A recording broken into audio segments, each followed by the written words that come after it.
দেখা যায় যে অনেক সময় অনেক মসজিদে নামাজের মধ্যে থেকে একটা জায়গা ফাঁকা হয়ে যায়।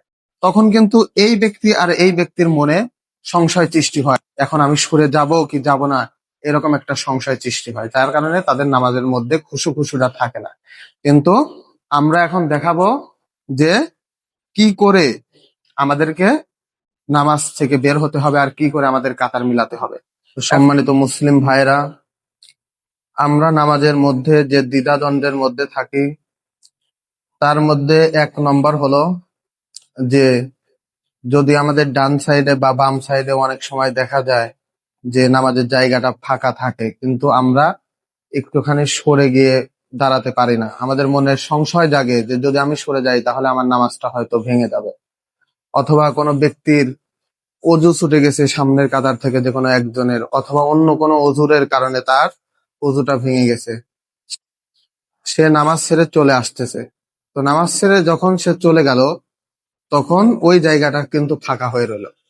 তো আমরা ভয় করি যে যদি আমরা পিছনের কাতার থেকে সামনের কাতারে যাই তাহলে হয়তো আমাদের নামাজ নষ্ট হয়ে যাবে। তো এই বিষয়ে আমরা আজকে আপনাদেরকে দেখাবো কিভাবে আমাদের নামাজ পড়তে হবে এবং নামাজের ফাঁকা জায়গা থাকলে আমাদের কিভাবে পূরণ করতে হবে।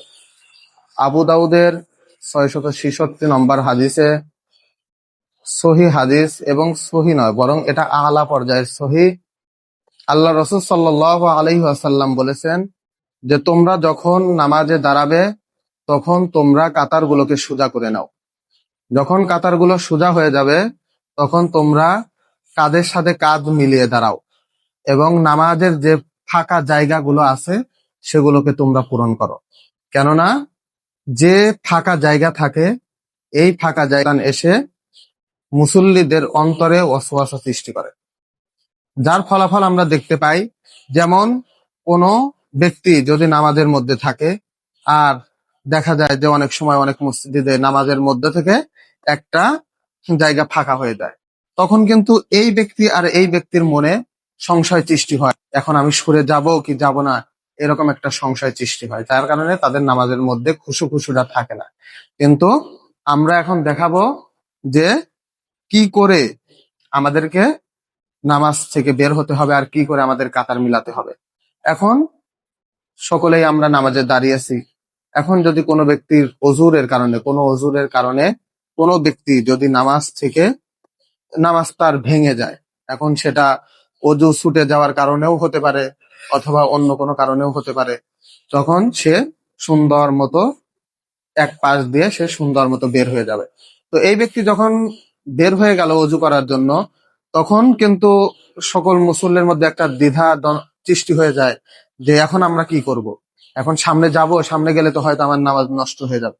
কিন্তু রাসূল সাল্লাল্লাহু আলাইহি সাল্লাম বলেছেন যে তোমরা কাতারের মাঝখানে কোনো ফাঁকা জায়গা রেখো না, কারণ সেই জায়গায় শয়তান এসে বসবাস করে। আর আল্লাহ পাক রব্বুল আলামিন তিনার পবিত্র কুরআন শরীফের মধ্যে বলেছেন যে কাআন্নাহুম বুনিয়ানুম মারসুস, তোমরা সীসা ঢালা পাঁচিলের মতো তোমরা কাতারগুলোকে সোজা করো। যেরকম আমরা দেখি বিল্ডিং করতে গিয়ে একটা ইটের উপর আরেকটা ইট রাখা হয়, আরেকটা ইটের উপর আরেকটা ইট রাখা হয়, কোনো জায়গায় কিন্তু ফাঁকা রাখা হয় না। তো যখন তোমরা কাতারে দাঁড়াবে তখনও তোমরা কাতারগুলোকে মিলিত অবস্থায় দাঁড়াবে। তো তখন যখন এই জায়গাটা ফাঁকা রইলো তখন সুন্নত হলো যে পিছনের তার বরাবর যে ব্যক্তিটা আছে এই ব্যক্তিটা সুন্দর মতো এসে এখানে দাঁড়িয়ে যাবে। তো আবার তার পিছনে যে ব্যক্তি আছে ওই ব্যক্তিটা সুন্দর করে এসে তার স্থানটা দখল করে নেবে। তো এই নড়াচড়া করার দ্বারা কিন্তু তার নামাজ নষ্ট হবে না, বরং এটা কিছু কিছু আলেমগণ বলেছেন এটা সুন্নত, আবার কিছু কিছু আলেম বলেছেন এটা ওয়াজিবের পর্যায়ে, এর গুরুত্ব এত বেশি। আবার মাঝে মাঝে দেখা যায় যে নামাজের মধ্যে আমরা দাঁড়িয়েছি কিন্তু আমাদের পাশ থেকে একজন ব্যক্তি নামাজের মধ্যে চলে যায়। তো এখন যে ব্যক্তিটা চলে আসলো, এখন এই জায়গাটা ফাঁকা রইলো, এখন যদি এটা পিছনের কাতার হয় কিংবা এটা সামনের কাতারই হয় তাহলে সামনের দিক থেকেও আসতে পারে, অথবা এই ব্যক্তি সামনে সোজা করে এই ব্যক্তির সঙ্গে মিলিত হবে, তাহলে নামাজের যে ফাঁকা জায়গাটা ছিল এই ফাঁকা জায়গাটা পূরণ হলো। নামাজ ভঙ্গের যে কারণ এর মধ্যে একটা হলো যে সিনাকে কেবলামুখ থেকে ঘুরিয়ে নেওয়া। সিনা যে সময় কেবলামুখ থেকে ঘুরে যাবে ওই সময় আমাদের নামাজ নষ্ট হবে। কিন্তু কোনো ব্যক্তি যদি নামাজরত অবস্থায় কোনো বরাবর চলে, সিনাকে কেবলামুখী রেখে, বা পিছনের দিক থেকে সামনের দিকে আসে, তাহলে এটা করার দ্বারা তার নামাজ নষ্ট হবে না।